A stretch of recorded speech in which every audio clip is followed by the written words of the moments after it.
ಚೆನ್ನಾಗಿ ಕೆಲಸ ಮಾಡಿದ್ದಾರೆ ಅಂದ್ರೆ ಈ ಪುಣ್ಯಾತ್ಮನಿಗೆ ಆನ್ಲೈನ್ ಅಲ್ಲಿ ಪೇಮೆಂಟ್ ಮಾಡಿದ್ದಾರೆ. ಮೊದಲು ನಿಮ್ಮಂತವ್ರು ಲಂಚ ಕೊಡೋದು, ಬದ್ಮಾಶ್ ಸರ್ಕಾರದ ಲಂಚ ಕೊಡೋದು ನಿಲ್ಸೋ ತನಕ ನಿಮಗ್ ಬುದ್ಧಿ ಬರಲ್ಲ. ಸಾದಿಕ್, ಇದೆಲ್ಲ ನಿಮ್ಗೆ ಆಗಲ್ಲ ಪೇಮೆಂಟ್ ಇದೆ ತಾನೆ ನಿಮ್ ನಂಬರ್? ಇದೇನ್ ಪೇಮೆಂಟ್ ಏನಿದ್ ನಿಮ್ದು? ನೀವು ನಿಮಗೆ ಪರ್ಸನಲ್ ಸಾಲ ಸಾಲ ತಗೊಂಡಿದ್ರಲ್ಲ, ನೀವು ಲೆಕ್ಕ ಸರ್ಕಾರಕ್ಕೆ ಮಾಹಿತಿ ಕೊಟ್ಟಿದ್ದೀರಾ? ಒಬ್ಬ ಸರ್ಕಾರಿ ಅಧಿಕಾರಿಯಾಗಿ ನೀವ್ ಯಾರಿಗಾದ್ರು ಸಾಲ ಕೊಟ್ರೆ, ಯಾರಾದ್ರೂ ಸಾಲ ತಗೊಂಡ್ರೆ ನೀವು ಸರ್ಕಾರಕ್ಕೆ ಮಾಹಿತಿ ಕೊಡಬೇಕು ಅಂತಿದೆ, ಗೊತ್ತಿದ್ಯಾ? ಏನ್ ಓದಿದ್ದೀರಾ? ಏನ್ ಮಾಸ್ಟರ್ ಡಿಗ್ರಿ? MA sociology. ಏನ್ ಹೆಂಗೆ ಸೆಲೆಕ್ಟ್ ಆಗಿದ್ ನೀವು? ಯಾವ ಸರ್ ಇದ್ರ ಮೇಲೆ? KPSC selection? ಮತ್ತೆ ಅವರು MSW ಮಾಡಿದ್ದಾರೆ, B.Ed ಮಾಡಿದ್ದಾರೆ. ನಿಮ್ಮ ಏನ್ರಮ್ಮ ನಿಮ್ಮ ಇವ್ರ ಹತ್ರ ಸಾಲ ತಗೊಳ್ಳೋಂಥದ್ದು ಏನ್ ಕಷ್ಟ ಇತ್ತಾ? ಚೆನ್ನಾಗಿದ್ದೀರಾ, ಚೆನ್ನಾಗಿ ಹಾಕೊಂಡಿದ್ದೀರಾ ಅನ್ನೋದು ಗೋಲ್ಡ್ ಏನದು? ಕಾರ್ಗೆ ಇಟ್ಟಂಗಿದ್ದೀರಾ? ಕಾರ್ ಇಟ್ಟಂಗಿದ್ದೀರಾ? ಕಾರ್ ನೋಡಿದೆ ನೀವು? ಕಾರಲ್ಲಿ ಡ್ರೈವಿಂಗ್ ಬರುತ್ತಾ? ಬರುತ್ತೆ, ನೋಡಿದೆ ಅಲ್ಲಿ ಆಗ್ಲೇ ಬಂದಾಗ. ಇವ್ರ ಹತ್ರ ಸಾಲ ತಗೊಳ್ಳೋಂಥ ದರ್ದೇನಪ್ಪ ಬಂದಿತ್ತು ನಿನ್ ಹೆಂಡತಿಗೆ? ಏನಿಲ್ಲ ಸರ್. ಮಾನ ಮರ್ಯಾದೆ ಇದೆಯೇನ್ರಿ ನಿಮ್ಗೆ? ಸಾದಿಕ್ ನೋಡ್ರಿ, ಯಾವತ್ತು 23ನೇ ಇಸ್ವಿ ಸುಮ್ನಿರಮ್ಮ, ಒಂದ್ ನಿಮಿಷ ಇರಮ್ಮ. 25ನೇ ಇಸ್ವಿ ಅವ್ರು ಹೇಳಿದ್ರು ಪಕ್ಕದಲ್ಲಿ ಕೂತ್ಕೊಂಡು 2 ಲಕ್ಷ ಲಂಚ ಕೊಟ್ಟಿದ್ದೀನಿ ನಾನು.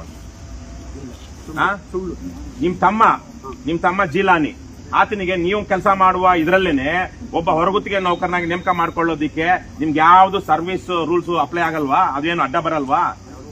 ಈಗ ನಿಮ್ ತಮ್ಮ ಯಾರೋ ಬಂಗಾರಪೇಟೆಲ್ಲ ಇದ್ರಲ್ಲಿ ಜೀಲಾನ್ ಇದಾನಲ್ವಾ? ಇದೇ ಹೆಣ್ಮಕ್ಳಿಗೆ ಮಾಡ್ತಿರೋ ಕೆಲಸ ತಾನೇ ಮಾಡ್ತಾ ಇರೋದತ್ತ. ಆತನನ್ನ ನೀವು ನಿಮ್ಮದೇ ಇದರಲ್ಲಿ ಇಲಾಖೆಯಲ್ಲಿ ಹೊರಗುತ್ತಿಗೆ ನೌಕರಿಯಲ್ಲಿ ನೇಮಕಾತಿ ಮಾಡ್ಕೊಳ್ಳೋದಿಕ್ಕೆ ಡಿಸ್ಕ್ರಿಷನರಿ ಪವರ್ ಅಲ್ಲಿ ನಿಮಗೆ ಯಾವುದೇ ಸರ್ವಿಸ್ ರೂಲ್ಸ್ ಅಪ್ಲೈ ಆಗಲ್ವಾ ಅಥವಾ ಅಡ್ಡ ಬರಲ್ವಾ ಅಂತ ಕೇಳ್ತಾ ಇದ್ದೀನಿ. ಇವಾಗ ನೇಮಕ ಮಾಡ್ಕೊಳ್ಬಹುದಾ? ನಿಮಗ್ ಬೇಕಾದವ್ರ ಅಣ್ಣನ್ನ, ತಮ್ಮನ್ನ, ಅಕ್ಕನ್ನ, ತಮ್ಮ ತಂಗಿನ ಎಲ್ಲನೂ ಹೆಂಗ್ ನೇಮಕ ಆಯ್ತು? ಅದು ಇವ್ರದ್ದು ಹಾಕಿ ಅದೇ ತರಕ್ ಬಂತು. ನಿಮ್ಗೆ ಏನು ಸಮಸ್ಯೆ ಇಲ್ಲ. ನೀವು ಅವ್ರಿಗೆ ಆತ ನನ್ನ ತಮ್ಮ ಅಂತ ಯಾರಿಗೂ ಹೇಳಿಲ್ಲ. ಆತನ ನೇಮಕಾತಿಯಲ್ಲಿ, ಹೊರಗುತ್ತಿಗೆ ನೇಮಕಾತಿಯಲ್ಲಿ ಯಾರ ಪ್ರಭಾವವನ್ನು ಬೀರಿಲ್ಲ. ನೀವು ಬೀರಿದ್ದೀರೋ ಇಲ್ವೋ? ಪ್ರಭಾರ ಬೀರಿಲ್ಲ ಅಲ್ವಾ? ಆದ್ರೆ ನಿಮ್ ತಮ್ಮ ನಿಮ್ಮದೇ ಇದ್ರಲ್ಲಿ ಇವ್ರ ತರಾನೇ ನಿಮ್ಮ ಅಧೀನದಲ್ಲಿ ಕೆಲಸ ಮಾಡ್ತಾ ಇರುವಂತ ವ್ಯಕ್ತಿ. ನೀವು ಹೌದು ಅಲ್ವಾ? ಇದಕ್ಕೆ ನೀವಾಗ್ಲಿ, ಇಲ್ಲಿರೋ CEO ಆಗ್ಲಿ, ಇನ್ನಿರೋ ಯಾರ ಗಮನಕ್ಕೂ ಬಂದಿಲ್ಲ ಇದು. ಆತ ನಿಮ್ ತಮ್ಮನೇ ಇಲ್ಲಿ ನಿಮ್ ಕೆಳಗಡೆ ಕೆಲಸ ಮಾಡ್ತಾನೆ ಹೊರಗುತ್ತಿಗೆ ಆಧಾರದ ಮೇಲೆ. ಕೇಳ್ತಾ ಇದೀನಿ ನಾನು, ಗಮನಕ್ಕೆ ಬಂದಿಲ್ಲ ಅಲ್ವಾ?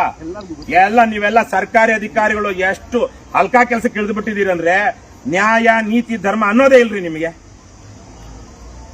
ಈಗ ಆ ಅಮ್ಮನಿಗೆ ಈಗ ತಾನೆ ನಮಾಜ್ ಆಯ್ತಲ್ಲಪ್ಪ, ಹೋಗ್ಬೇಕಾ? ಏನ್ ನಮಾಜ್ ಮಾಡಿ ಏನು ಉಪಯೋಗ? ಸಾಲ ಕೊಟ್ಟಿದ್ದೀನಿ ಅಂತಲ್ಲಣ್ಣ, ಸಾಲ ಕೊಟ್ಟಿದ್ದೀನಿ ಅಂತಲ್ಲಪ್ಪ. ಏನಿದು ಸಾಲ ಕೊಟ್ಟಿದ್ದೀನಿ ಅಂತಲ್ಲ? ಈ ಪೇಟಿಎಂ ಅಲ್ಲಿ, ಫೋನ್ ಪೇ ನಲ್ಲಿ ಆಗಿದೆಯಲ್ಲ, ಅವ್ರ ಹತ್ರ ಹಾಕ್ಸ್ಕೊಳ್ಳೋಂಥದ್ದು ಏನಿತ್ತು? ಹಾಕ್ಸಿದ್ಮೇಲೆ 3 ಸಾವಿರ 4 ಸಾವಿರ ಯಾರ ಮೇಲೆ ಆಣೆ ಮಾಡ್ತೀಯಮ್ಮ ನೀನು? ಸಾಲ ಕೊಟ್ಟಿಲ್ಲ, ಇದು ನಾನು ಕೊಟ್ಟಿರೋ ಲಂಚ ಅಂತ ಮಕ್ಕಳ ಮೇಲೆ. ನೀನ್ ಯಾರ ಮೇಲೆ ಮಾಡತ್ತೆಪ್ಪ? ಏನೇನಾಗಿರುತ್ತೆ? ಹೆಂಗಾಗಿರುತ್ತೆ? ಯಾರು ಸರ್ ಇವರು? ಮಂಜುನಾಥ್ ಅವ್ರು ಯಾರು? CEO ಯಾರು ಸರ್?